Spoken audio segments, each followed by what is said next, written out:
It's taken me 30 years to realise and learn that the moments that we don't capture with these are the moments that truly last in your heart. Yesterday I was out here and I captured the owl. I've been obsessed with this owl. This owl has somehow brought me back to a place of excitement, nature, amazement, absolute amazement. Yesterday when it flew through the fog, I was walking along and I looked over my shoulder at just the right moment to see it fly out of the fog and just sit right in front of me, and then it continued to fly past me. I felt like I could reach out and touch this owl. It was so beautiful, and I've had such a great time capturing the owl.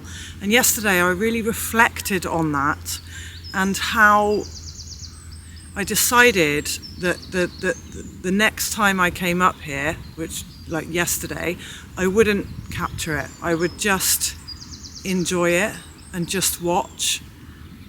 And it wasn't easy actually in a way, because I had my camera in my hand, but I had my 20mm lens on, so I knew that I wouldn't get very close anyway, so that was kind of cool. But I just kind of stood there and watched this owl, and I felt it. I felt it more deeply because I was looking right at it, not through the lens. And it actually looked over at me as it was flying past me. It looked over at me. And afterwards, I know that it was the closest that I've been to the owl, so I probably would have got a great shot. But nothing beats a moment captured in the heart, because it touches you. And nature really does that, doesn't it? What it's taken me 30 years to learn is it's okay to just be you. I don't have to understand everything about myself. I don't have to understand and justify everything to just accept who I am. There are so many labels these days. There's ADHD, there's the autism, there's PTSD, there's a million ailments and things that can go wrong with you, and all these labels. And we love labeling things, don't we? The biggest, I don't want to say weapon, because that sounds like I'm in fight mode. The biggest tool we have is our intuition. When it comes to our health, our career, our well-being, our life, direction, everything. It's intuition. And so many of these things that are so serious, and like the things that can go wrong with our bodies, so many of them are simply about harmony. Harmony in the body, harmony in the mind. I've had so many experiences where things have played out in my body that have been serious in the eyes of the doctor and the hospital. Sometimes they can be extremely simple to put right. We've all got that inner voice, that inner knowing, that deep sense of wisdom, and from all the experiences that we go through, nobody else goes through those things, we do. And it's so important to hear that inner voice. And to hear it, we have to declutter. You know, we have to grow this faith in ourselves, if you like.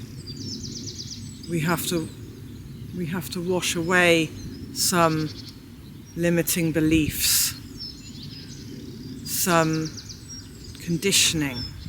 That whisper is what's true for me, and it might be really quiet at first, but when you meditate it gets louder. Look at this place.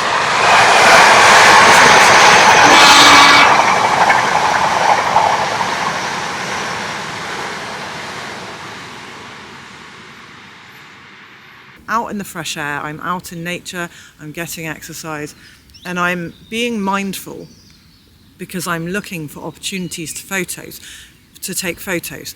I'm not caught up in my mind, I'm not procrastinating, I'm not second guessing things, I'm just in that flow state. And that flow state in life, isn't that a wonderful place to be? This is another thing that's taken me 30 years to learn, okay? Flow state. Flow state. Wow. You can be in the flow state cooking, cleaning. In any job, you can get in the flow state. When you're in that state, it feels like you can rise above. You just rise up, don't you? And there's no stress. There's no kind of pain is lessened because you're in this state where everything just kind of seems to make sense, and you're just gliding through the day, and time goes really quickly, and it's an energetic thing. All these different therapies for the mind to help your mind cope with life and stress and depression and anxiety. And it wasn't until I learned about energy that I really started to feel a bit more in control of things, and that I could really manage, like it wasn't as unpredictable anymore. Things didn't catch me out because I knew how to change my state, and I know now about energy and vibrational frequencies, and gratitude being up there, and moving your body into a different state can sometimes be more impactful than things that you can do to try and train your mind, So mind, body, spirit, isn't it? If we look after our mind, our body and our spirit and not neglect any one of those, we can get into such a great state. And that all helps to get into that flow state when we really look after ourselves. And I've gone through literally like my whole life probably feeling guilty for resting, unless I'm ill, I'm ill, it's fine. I have to rest now. But self-care is not a luxury, it's a necessity. And something that we should be grateful for, not feel guilty for. The owl is here. The owl is here. The owl is here. Did I mention that the owl is here?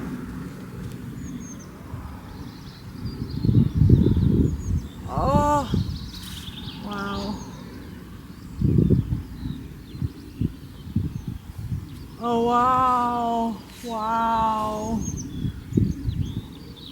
Wow. Wow. Let's just recap. What's taken me 30 years to learn through my own experience, by the way. You don't learn something.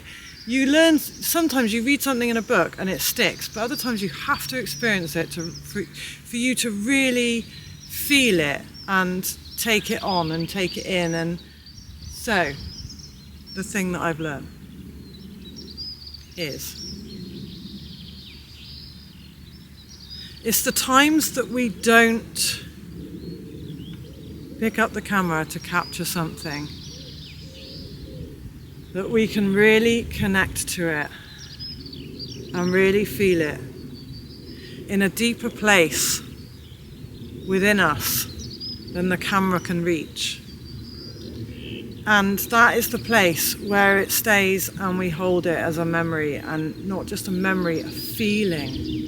When you remember something so magical as this moment right now, it's a feeling that you can go back to. But sometimes taking a photo can dilute the feeling, and it can be something between you and that magical moment. And I think that yes, the ego comes into photography sometimes, and we want to get a great shot, or we're scared of losing the moment and not remembering it, and the ego edges God out. And when we just give ourselves permission to just not have to capture it,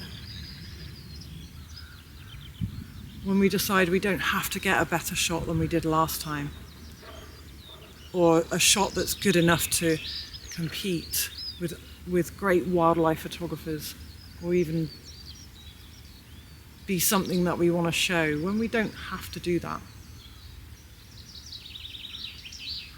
We give ourselves the space to really feel that moment and connect with it in a very special way. So look, I have so much to say. I've come back to the boat and I've remembered even more that I didn't say that I wanted to say. So please come back. I'm just gonna slice this up. I'm not done yet, so come back soon. Thanks, bye.